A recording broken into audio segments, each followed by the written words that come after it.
ओम नमः शिवाय। हर हर महादेव। प्यारे भक्तों, आपको मैं बता दूं कि सोमवार को पड़ने वाली अमावस्या को सोमवती अमावस कहा जाता है। सोमवती अमावस्या का हिंदू धर्म में विशेष महत्व है। इस दिन चंद्रमा के दर्शन नहीं होते हैं। सुहागिन स्त्रियां अपने पति की लंबी उम्र के लिए सोमवती अमावस का व्रत रखती है। सोमवती अमावस के दिन माता पार्वती और भगवान शिव जी की पूजा का विधान है। इस दिन पीपल के वृक्ष की पूजा की जाती है। मान्यता के अनुसार पीपल के वृक्ष में देवी देवताओं का वास होता है। सोमवती अमावस्या 30 दिसंबर को मनाई जाएगी। यदि किसी कुंडली में पितृदोष है तो इस दिन स्नान दान करने से मुक्ति मिलती है। साथ ही काल सर्प दोष से पीड़ित व्यक्ति को भी इस दिन दान करना चाहिए। जानिए सोमवती अमावस्या मुहूर्त। हिंदू पंचांग के अनुसार सोमवती अमावस्या की तिथि 30 दिसंबर को सुबह 4:01 पर शुरू होगी और तिथि का समापन 31 दिसंबर को सुबह 3:56 पर होगा। इस दिन स्नान दान का मुहूर्त सुबह 5:24 से लेकर सुबह 6:19 तक रहेगा। जानिए सोमवती अमावस्या की शुभ योग। साल की आखिरी अमावस्या यानी सोमवती अमावस्या बहुत ही खास मानी जा रही है। सोमवती अमावस्या पर इस बार वृद्धि योग, ध्रुव योग, शिववास योग, नक्षत्र योग, इन सभी योगों का संयोग बनने जा रहा है। आइए प्यारे भक्तों, अब जानते हैं सोमवती अमावस्या की पूजन विधि के बारे में। इस दिन किसी पवित्र नदी, तालाब या कुंड में स्नान करें और सूर्य देव को अर्घ्य दे, गायत्री मंत्र का पाठ करें। इसके बाद भगवान शिव जी की पूजा करें, पितरों का तर्पण करें और उनके मोक्ष की कामना करें। पूजा पाठ के बाद किसी जरूरतमंद को भोजन और वस्त्र का दान करें। इस दिन देवी लक्ष्मी का पूजन करना भी शुभ माना जाता है। सोमवती अमावस्या के दिन सुहागिन स्त्रियां पीपल की पूजा करती है। सोमवती अमावस्या के दिन भगवान शिव की विशेष पूजा अर्चना करके कमजोर चंद्रमा को बलवान किया जा सकता है। प्यारे भक्तों, अब आप जानिए सोमवती अमावस पर भूलकर भी हमें क्या नहीं करना चाहिए। सोमवती अमावस्या का व्रत है तो श्रृंगार करने से बचे, सादगी अपनाएं। इस दिन चटाई पर सोना चाहिए और शरीर में तेल नहीं लगाना चाहिए। दोपहर में सोने से भी परहेज करें। सोमवती अमावस पर संयम बरतना चाहिए। इस दिन पुरुष और स्त्री को यौन संबंध नहीं बनाना चाहिए। गरुड़ पुराण के अनुसार अमावस्या पर यौन संबंध बनाने से पैदा होने वाली संतान को आजीवन सुख नहीं मिलता। अमावस्या के दिन पीपल की पूजा करने से शुभ फल प्राप्त होते हैं, लेकिन शनिवार के अलावा अन्य दिन पीपल का स्पर्श नहीं करना चाहिए। इसलिए पूजा करें लेकिन पीपल के वृक्ष का स्पर्श ना करें, इससे धन की हानि होती है। अमावस्या पर किसी इंसान को शमशान घाट या कब्रिस्तान में या उसके आसपास नहीं घूमना चाहिए। अब आइए प्यारे भक्तों, हम श्रवण करते हैं सोमवती अमावस की संपूर्ण फल देने वाली कथा। एक गरीब ब्राह्मण परिवार था। उस परिवार में पति पत्नी के अलावा एक पुत्री भी थी। वह पुत्री धीरे धीरे बड़ी होने लगी। उस पुत्री में समय और बढ़ती उम्र के साथ सभी स्त्रियोचित गुणों का विकास हो रहा था। वह लड़की सुंदर, संस्कारवान एवं गुणवान थी, किंतु गरीब होने के कारण उसका विवाह नहीं हो पा रहा था। एक दिन उस ब्राह्मण के घर एक साधु महाराज पधारे। वो उस कन्या के सेवा भाव से काफी प्रसन्न हुए। कन्या को लंबी आयु का आशीर्वाद देते हुए साधु ने कहा कि इस कन्या के हथेली में विवाह योग रेखा नहीं है। तब ब्राह्मण दंपति ने साधु से उपाय पूछा कि कन्या ऐसा क्या करे कि उसके हाथ में विवाह योग बन जाए। साधु ने कुछ देर विचार करने के बाद अपनी अंतर्दृष्टि से ध्यान करके बताया कि कुछ दूरी पर एक गांव में सोना नाम की धोबिन जाति की एक महिला अपने बेटे और बहू के साथ रहती है, जो बहुत ही आचार विचार और संस्कार संपन्न तथा पतिपरायण है। यदि यह कन्या उसकी सेवा करे और वह महिला इसकी शादी में अपने मांग का सिंदूर लगा दे, उसके बाद इस कन्या का विवाह हो तो इस कन्या का वैधव योग मिट सकता है। साधु ने ये भी बताया कि वह महिला कहीं आती जाती नहीं है। यह बात सुनकर ब्राह्मणी ने अपने बेटी से धोबिन की सेवा करने की बात कही। अगले दिन कन्या प्रातः काल ही उठकर सोना धोबिन के घर जाकर साफ सफाई और अन्य सारे काम करके अपने घर वापस आ जाती। एक दिन सोना धोबिन अपनी बहू से पूछती है कि तुम तो सुबह ही उठकर सारे काम कर लेती हो और पता भी नहीं चलता। बहू ने कहा, माँ जी, मैंने तो सोचा कि आप ही सुबह उठकर सारे काम खुद ही खत्म कर लेती हैं। मैं तो देर से उठती हूँ। इस पर दोनों सास बहू निगरानी करने लगी कि कौन है जो सुबह ही घर का सारा काम करके चला जाता है। कई दिनों के बाद धोबिन ने देखा कि एक कन्या मुंह अंधेरी घर में आती है और सारे काम करने के बाद चली जाती है। जब वह जाने लगी तो सोना धोबिन उसके पैरों पर गिर पड़ी। पूछने लगी कि आप कौन हैं और इस तरह छुपकर मेरे घर की चाकरी क्यों करती है। तब कन्या ने साधु द्वारा कही गई सारी बात बताई। सोना धोबिन पति परायण थी, उसमें तेज था। वह तैयार हो गई। सोना धोबिन के पति थोड़ा अस्वस्थ थे। उसने अपनी बहू से अपने लौट आने तक घर पर ही रहने को कहा। सोना धोबिन ने जैसे ही अपने मांग का सिंदूर उस कन्या की मांग में लगाया, उसका पति मर गया। उसे इस बात का पता चल गया। वह घर से निराजल ही चली थी, यह सोचकर कि रास्ते में कहीं पीपल का पेड़ मिलेगा तो उसे भौरी देकर और उसकी परिक्रमा करके ही जल ग्रहण करेगी। उस दिन सोमवती अमावस्या थी। ब्राह्मण के घर मिले हुए पकवान की जगह उसने ईंट के टुकड़ों से 108 बार भौरी देकर 108 बार पीपल के पेड़ की परिक्रमा की और उसके बाद जल ग्रहण किया। ऐसा करते ही उसके पति के मुर्दे शरीर में वापस जान आ गई। धोबिन का पति वापस जीवित हो उठा। इसलिए सोमवती अमावस्या के दिन से शुरू करके जो व्यक्ति हर अमावस्या के दिन भौरी देता है, उसके सुख और सौभाग्य में वृद्धि होती है। पीपल के पेड़ में सभी देवों का वास होता है।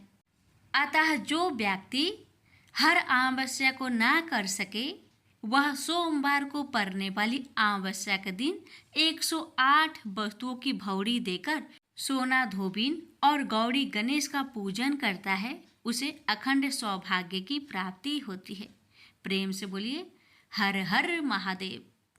भगवान श्री गणेश को तुलसी नहीं चढ़ती। इसके पीछे पुराणों में एक रोचक कथा मिलती है।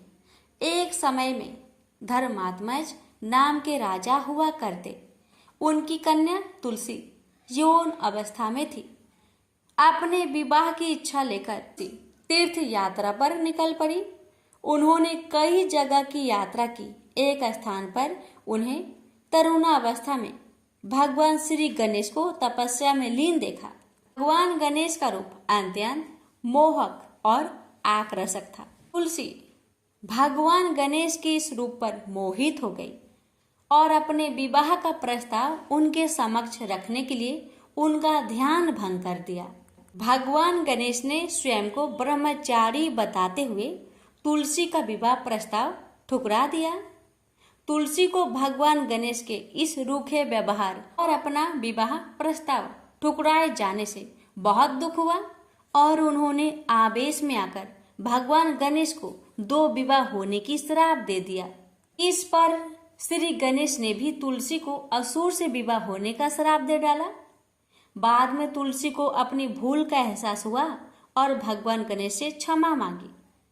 ना तुम्हारा श्राप खाली जाएगा ना मेरा, मैं रिद्धि और सिद्धि का पति बनूंगा और तुम्हारा भी विवाह राक्षस जलांधर से अवश्य होगा, लेकिन अंत में तुम भगवान विष्णु और श्री कृष्ण की प्रिया बनोगी और कलयुग में भगवान विष्णु के साथ तुम्हें पौधे के रूप में पूजा जाएगा, लेकिन मेरी पूजा में तुलसी का प्रयोग नहीं किया जाएगा।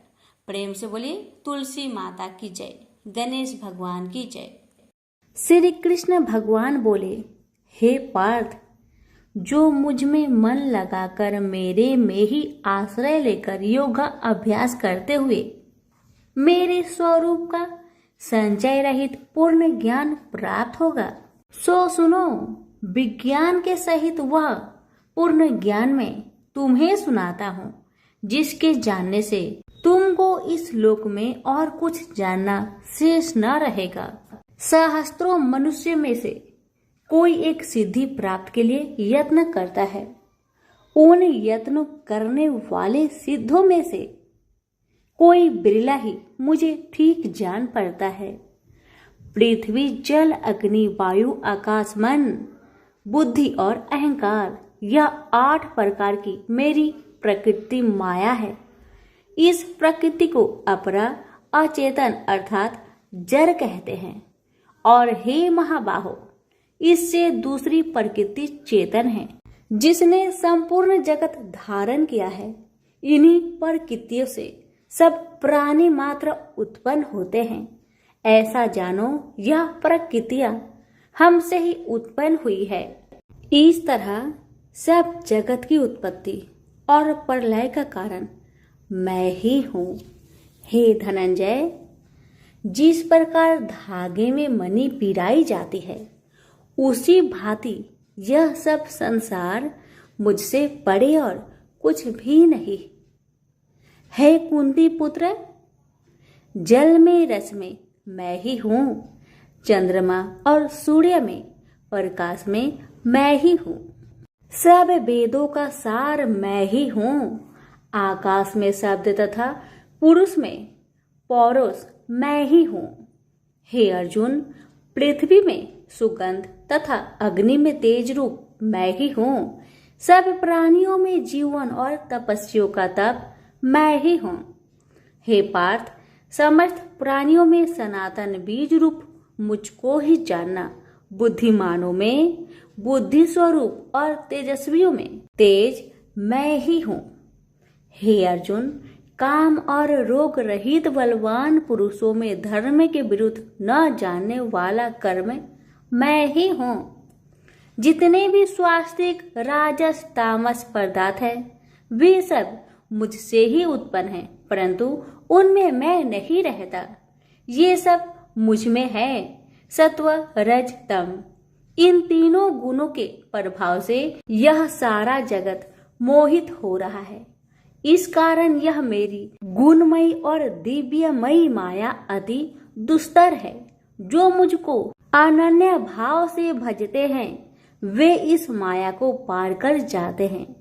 हे भारत श्रेष्ठ अर्जुन, 4 प्रकार के जीव मुझको भजते हैं। दुखिया, जिज्ञासु, ऐश्वर्य की कामना करने वाले और ज्ञानी, जिनमें मुझे सदा एकाग्रचित और केवल मेरी भक्ति करने वाले, और ज्ञानी, जिनमें मुझे सदा एकाग्रचित और केवल मेरी भक्ति करने वाले ज्ञानी पुरुष श्रेष्ठ है, क्योंकि मैं ज्ञानी को अत्यंत प्रिय हूँ और वह मुझको प्रिय है। यद्यपि ये सभी भक्त श्रेष्ठ है, तथापि ज्ञानी तो मेरी आत्मा ही है, क्योंकि वह मुझ में ही मन लगाकर मुझको ही सर्वोत्तम गति मान मेरा ही आश्रय ग्रहण करता है। वह ज्ञानी अनेक जन्मों के बाद मुझे पा लेता है। ऐसा महात्मा अति दुर्लभ है, जो सब जगत को वासुदेव में समझे। हे अर्जुन, जो भक्त श्रद्धा पूर्वक जिस जिस देवता का पूजन करना चाहते हैं, उन पुरुषों की उस श्रद्धा को मैं ऋण कर देता हूँ। यह उस श्रद्धा से मुक्त होकर उस देवता की आराधना करता है, फिर उसको मेरे ही रचे हुए काम का फल प्राप्त होते हैं। परंतु उन अल्प बुद्धि वालों का फल नाशवान है। देवताओं की आराधना करने वाले देवताओं को मिलते हैं और अव्यय, अविनाशी, अच्युतम स्वरूप को न जानकर मंद बुद्धि लोग मुझे अव्यक्त को व्यक्त मानते हैं। मैं योग माया से आच्छादित होने के कारण सबको नहीं दिखता। उसी से मूर्ख लोग अनादि तथा अविनाशी मुझको नहीं जानते। हे अर्जुन, मैं भूत, भविष्य और वर्तमान के सभी प्राणियों को ही जानता हूँ, पर मुझे कोई भी नहीं जानता। हे भारत, हे परम तप, इच्छा और देश से उत्पन्न होने वाले सुख दुख आदि धंधों के मोह से जगत के सभी प्राणी भ्रम में फंस जाते हैं।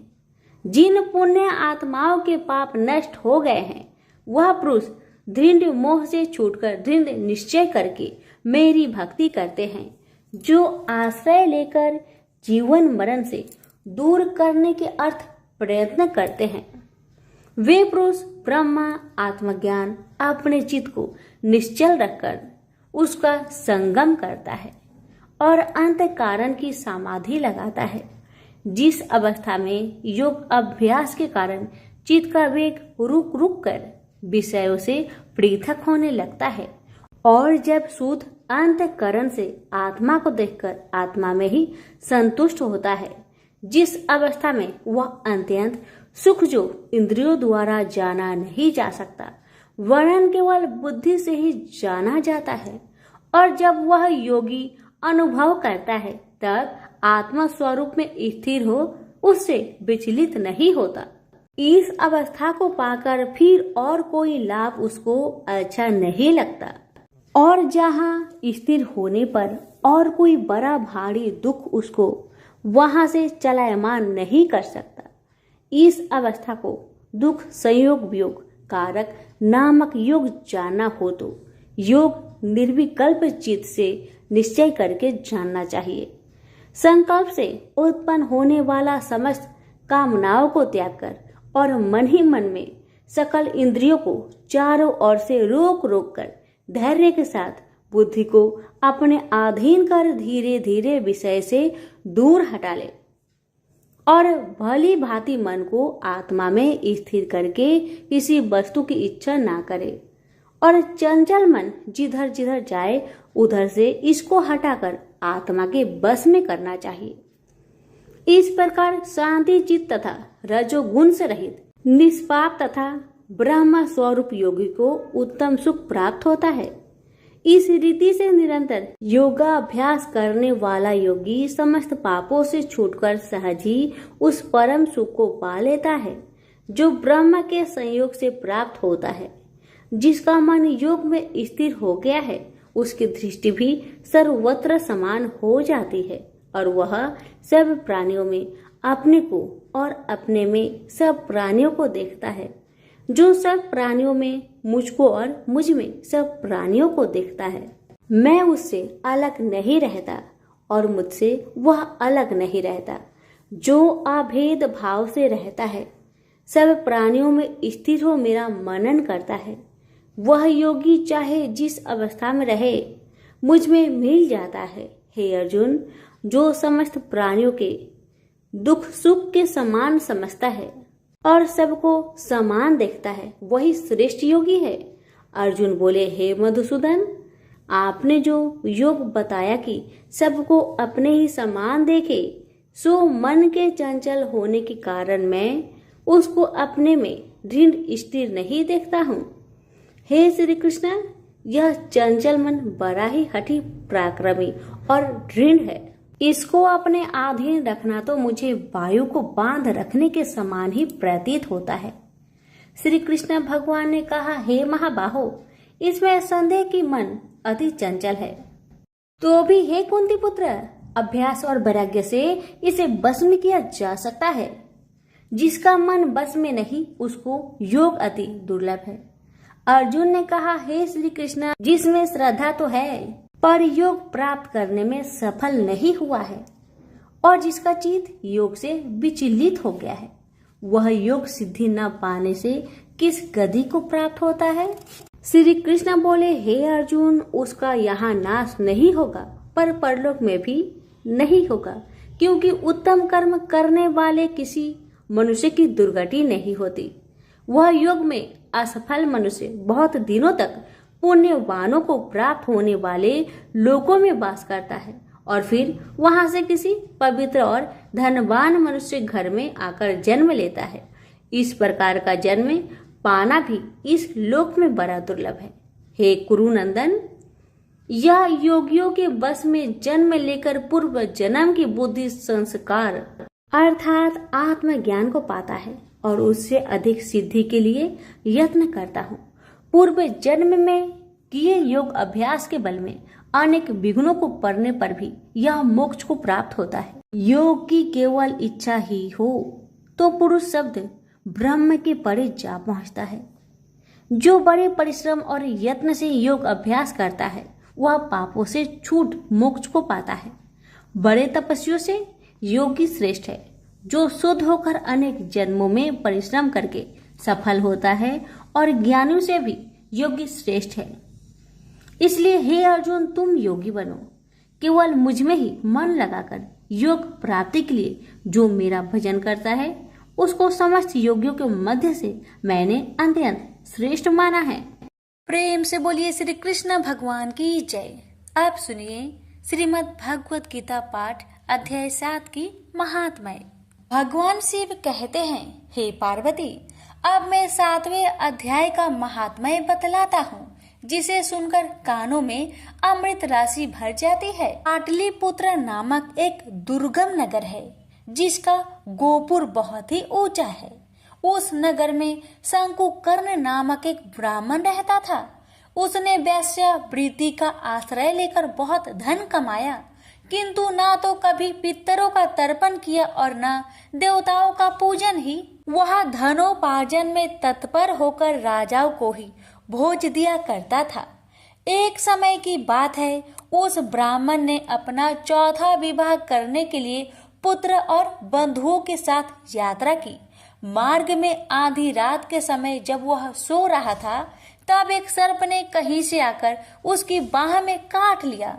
उसके काटते ही ऐसी अवस्था हो गई कि मणि, मंत्र और औषधि आदि से भी उसके शरीर की रक्षा असाध्य जान पड़ी।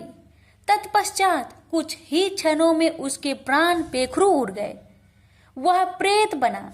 फिर बहुत समय के बाद वह प्रेत सर्प योनि में उत्पन्न हुआ। उसका बीत धन की वासना में बंधा था। उसने पूर्व वृत्तांत को स्मरण करके सोचा, मैंने घर के बाहर करोड़ों की संख्या में अपना जो धन गार रखा है, उससे इन पुत्रों को वंचित करके स्वयं ही उसकी रक्षा करूंगा। सांप की योनि से पीड़ित होकर पिता ने एक दिव्य सपना में अपने पुत्र के समक्ष आकर अपना मनोभाव बताया। तब उसके पुत्र ने सवेरे उठकर बड़े विस्मय के साथ एक दूसरे से सपने की बातें कही। उनमें से झंझला पुत्र कुदाल हाथ में लिए घर से निकला और जहां उसके पिता सर्प योनि धारण करके रहते थे, उस स्थान पर गया। यद्यपि उसे धन के स्थान पर ठीक ठीक पता नहीं था, तो भी उसने जीहो से उसका ठीक निश्चय कर लिया और लोभ बुद्धि से वहां पहुंचकर बाबी को खोदना आरंभ किया। तब उस बाबी से बड़ा भयानक सांप प्रकट हुआ और बोला, ओ मूर्ख, तू कौन है? किस लिए यहाँ आया है? यह बिल क्यों खोद रहा है? किसने तुझे भेजा है? ये सारी बातें मेरे सामने बता। पुत्र बोला, पिताजी, आपकी मुक्ति कैसे होगी? इसका उपाय मुझे बतलाइए, क्योंकि मैं इतनी रात को सब लोगों को छोड़कर आपके पास आया हूँ। पिता बोले, बेटा, गीता के अमृतमय 7वें अध्याय को छोड़कर मुझे मुक्त करने में तीर्थ, दान, तप और यज्ञ भी सर्वथा समर्थ नहीं है। केवल गीता का 7वां अध्याय ही प्राणियों के जरा मृत्यु आदि दुखों को दूर करने वाला है। पुत्र, मेरे श्राद्ध के दिन गीता के 7वें अध्याय का पाठ करने वाले ब्राह्मण को श्रद्धा पूर्वक भोजन कराओ। इससे निसंदेह मेरी मुक्ति हो जाएगी। बस अपनी शक्ति के अनुसार पूर्ण श्रद्धा के साथ निर्वर्षी और वेद विद्या में प्रवीण अन्य प्राणी को भी भोजन कराना। सर्प योनि में परे हुए पिता के यह वचन सुनकर सभी पुत्र ने उनकी आज्ञा अनुसार तथा उससे भी अधिक किया। अब शंकुकर ने अपने सर्प शरीर को त्याग कर दिव्य देह धारण किया और सारा धन पुत्रों के अधीन कर दिया। पिता ने करोड़ों की संख्या में जो धन उनमें बांट दिया था, उससे वे पुत्र बहुत प्रसन्न हुए। उनकी बुद्धि धर्म में लगने लगी थी, इसलिए उन्होंने बावली, कुआं, पोखरा, यज्ञ तथा देव मंदिर के लिए उस धन का उपयोग किया और अन्य शाला भी बनवाए। तत्पश्चात 7वें अध्याय का सदा जप करते हुए उन्होंने मोक्ष प्राप्त किया। हे पार्वती, यह तुम्हें 7वां अध्याय का महात्म्य बतलाया, जिसके श्रवण मात्र से मानव सब पातकों से मुक्त हो जाता है। प्रेम से बोलिए उमापति शंकर भगवान की जय। गणेश जी की कथा। पौराणिक कथा के अनुसार एक समय की बात है कि भगवान विष्णु का विवाह माता लक्ष्मी जी के साथ निश्चित हुआ। विवाह की सभी तैयारी होने लगी। सभी देवी देवताओं को निमंत्रण भेजे गए, लेकिन भूलवश गणेश जी को निमंत्रण देना रह गया था। इधर भगवान विष्णु की बारात जाने का समय आ चुका था। सभी देवता अपनी पत्नियों के साथ विवाह समारोह में शामिल होने को आए, परंतु सभी देवी देवताओं ने देखा कि गणेश जी कहीं दिखाई नहीं दे रहे हैं। तब उन सभी ने आपस में चर्चा की, क्या गणेश जी को नहीं न्योता दिया गया या गणेश जी ही नहीं आए हैं। सभी को इस बात पर बहुत आश्चर्य हुआ। इस बात पर उन सभी ने विष्णु भगवान से ही इसका कारण पूछा। विष्णु भगवान से पूछने पर उन्होंने कहा कि हमने गणेश जी के पिता भोलेनाथ, महादेव और माता पार्वती को न्योता भेजा था। यदि गणेश जी अपने पिता के साथ आना चाहते तो आ जाते। अलग से उन्हें न्योता देने की कोई आवश्यकता भी नहीं थी। दूसरी बात यह है, उनको खाने में 1.25 मन मूंग, 1.25 मन चावल, 1.25 मन घी और 1.25 मन लड्डू का भोजन चाहिए। यदि गणेश जी नहीं आएंगे तो कोई बात नहीं, दूसरे के घर जाकर इतना सारा खाना पीना अच्छा भी नहीं लगता। इतना वार्ता कर ही रहे थे कि किसी एक ने सुझाव दिया, यदि गणेश जी आते तो उनको द्वारपाल बनाकर बैठा सकते थे कि आप घर की याद रखना।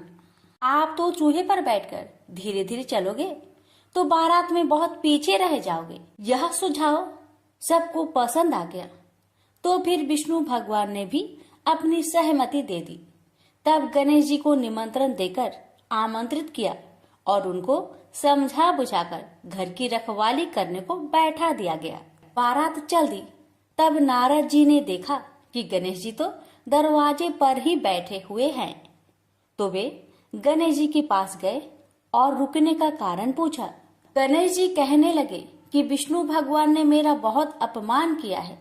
नारद जी ने कहा कि आप अपनी मूषक सेना आगे भेज दो तो वह रास्ता खोद देगी, जिससे उनके वाहन धरती में धंस जाएंगे। तब आपको सम्मान पूर्वक बुलाना पड़ेगा।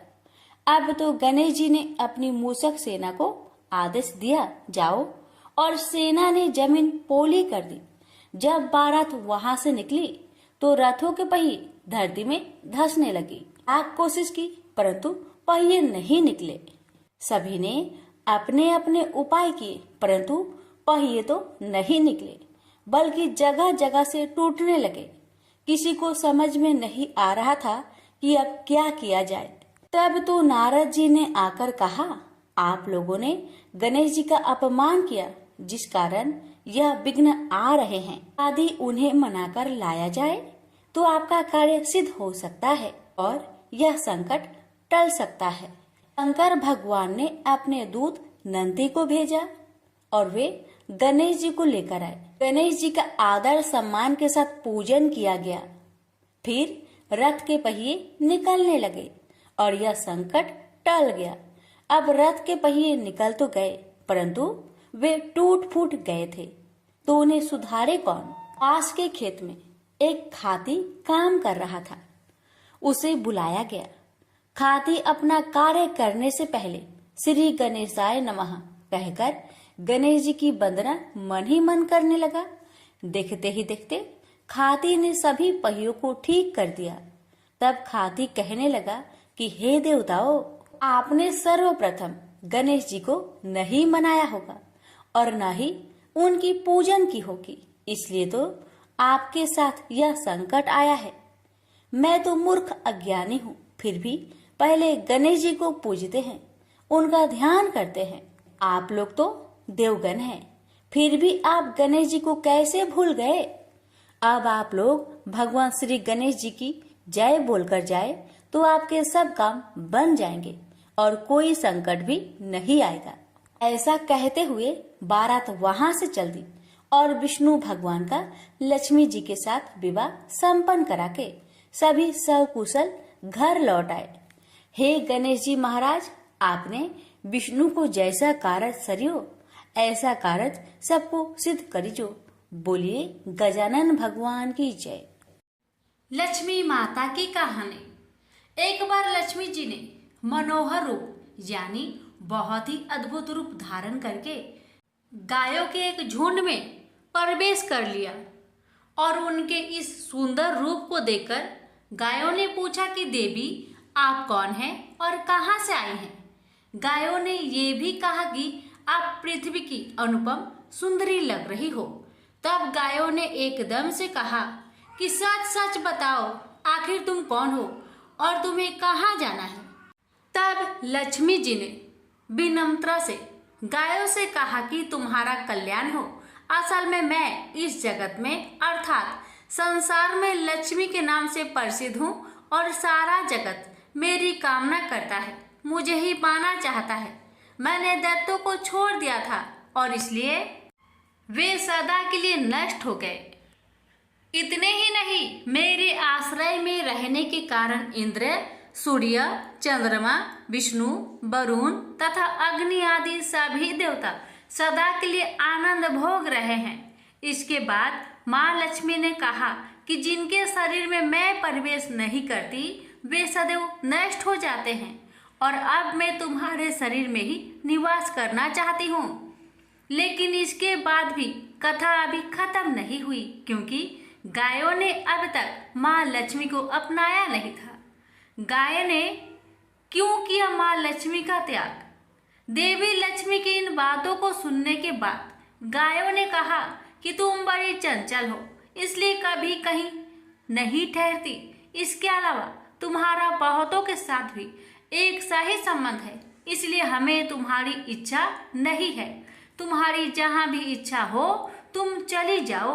तुमने हमसे बात की, इतने में ही हम अपने आप को तुम्हारी कृतार्थ यानी तुम्हारी आभारी मानती हैं।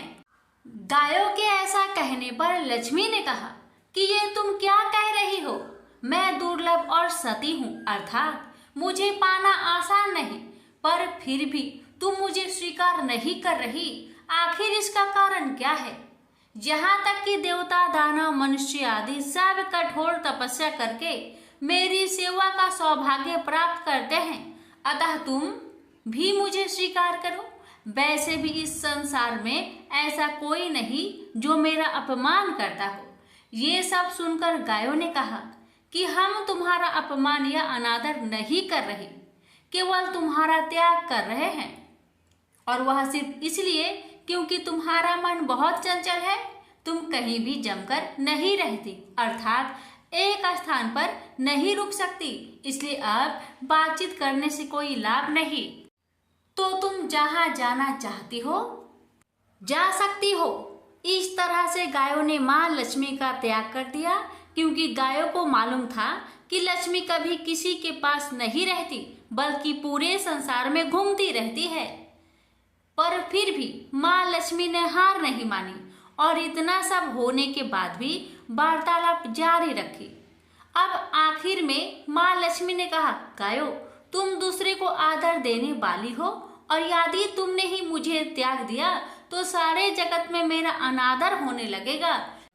इसलिए तुम मुझ पर भी अपनी कृपा करो। मैं तुमसे केवल सम्मान चाहती हूँ। तुम लोग सदा सबका कल्याण करने वाली पवित्र और सौभाग्यवती हो, तो मुझे भी बस आज्ञा दो कि मैं तुम्हारे शरीर के किस भाग में निवास करूं। इसके बाद गाय ने भी अपना मन बदल लिया और गायों ने कहा, हे यशस्विनी, हमें तुम्हारा सम्मान अवश्य ही करना चाहिए, इसलिए तुम हमारे गोबर और मूत्र में निवास करो, क्योंकि हमारी ये दोनों वस्तुएं ही परम पवित्र है। तब माँ लक्ष्मी ने कहा, धन्यवाद और धन्य भाग मेरे, जो तुम लोगों ने मुझ पर अनुग्रह किया, यानी मेरे प्रति इतना कृपा दिखाई। मैं अवश्य ऐसा ही करूंगी। मैं सदैव तुम्हारे गोबर और मूत्र में ही निवास करूंगी। सुखदायिनी गायों अर्थात सुख देने वाली गायों, तुमने मेरा मान रख लिया, अतः तुम्हारा भी कल्याण हो। बस यही वचन है कि गाय की इन दोनों वस्तुओं को लक्ष्मी का ही रूप समझा जाता है। प्रेम से बोलिए लक्ष्मी माता की जय। लापसी तपसी की कथा।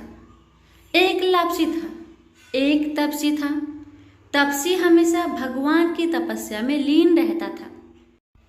लापसी रोजाना सवा सेर की लापसी बनाकर भगवान का भोग लगाकर जीम लेता था। एक दिन दोनों लड़ने लगे। लापसी बोला, मैं रोज भगवान की तपस्या करता हूँ, इसलिए मैं बड़ा हूँ। लापसी बोला कि मैं रोज भगवान को सवा सेर लापसी का भोग लगाता हूँ, इसलिए मैं बड़ा हूँ। नारद जी वहां से गुजर रहे थे। दोनों को लड़ता देखकर उनसे पूछा कि क्यों तुम लड़ रहे हो। लापसी ने खुद को बड़ा होने का कारण बताया और तपसी ने अपना कारण बताया। नारद जी बोले, तुम्हारा फैसला मैं कर दूंगा। दूसरे दिन लापसी और तपसी नहाकर अपनी रोज की भक्ति करने आए तो नारद जी ने छुपकर 1.25 करोड़ की एक एक अंगूठी उन दोनों के आगे रख दी। तपसी की नजर जब अंगूठी पर पड़ी तो उसने चुपचाप अंगूठी उठाकर अपने नीचे दबा ली। लापसी की नजर अंगूठी पर पड़ी, लेकिन उसने ध्यान नहीं दिया। भगवान को भोग लगाकर लापसी खाने लगा। नारद जी सामने आए तो दोनों ने पूछा कि कौन बड़ा। तो नारद जी ने तपसी को खड़ा होने को कहा। वो खड़ा हुआ तो उसके नीचे दबी अंगूठी दिखाई पड़ी। नारद जी ने तपसी से कहा, तपस्या करने के बाद भी तुम्हारी चोरी करने की आदत नहीं गई, इसलिए लापसी बड़ा है और तुम्हें तुम्हारी तपस्या का कोई भी फल नहीं मिलेगा। तपसी शर्मिंदा होकर माफी मांगने लगा। उसने नारद जी से पूछा, मुझे मेरी तपस्या का फल कैसे मिलेगा। नारद जी ने कहा, यदि कोई गाय और कुत्ते की रोटी नहीं बनाएगा तो फल तुझे मिलेगा। यदि कोई ब्राह्मण को भोजन करवाकर दक्षिणा नहीं देगा तो फल तुझे मिलेगा। यदि कोई साड़ी के साथ ब्लाउज नहीं देगा तो फल तुझे मिलेगा। यदि कोई दिए से दिया जलाएगा तो फल तुझे मिलेगा। यदि कोई सारी कहानी सुने लेकिन तुम्हारी कहानी नहीं सुने तो फल तुझे मिलेगा। उसी दिन से हर व्रत कथा कहानी के साथ लापसी तपसी की कहानी भी सुनी और कही जाती है। प्रेम से बोलिए लक्ष्मी नारायण की जय।